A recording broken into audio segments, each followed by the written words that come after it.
Pablo Picasso köpək saxlamaq fikrində değildi. Nahar vaxtı dostunun taksi cinsli iti dizi üstə hoppananda əli ilə itin belini tumarladı. O biri əli ilə fırçasını götürdü. Keramik boşqabın arxasında itin təsvirini çəkdi. Lump, köpəyin adı belə idi. Alman dilində dəcəl deməkdir. Picasso dostundan xahiş etdi ki, nahardan sonra da köpək onlarda qalsın.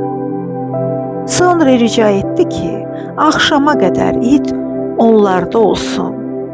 Beləliklə köpək Picassonun yanında 6 il qaldı.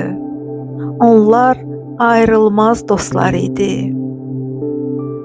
Bir dəfə köpək xəstələndi.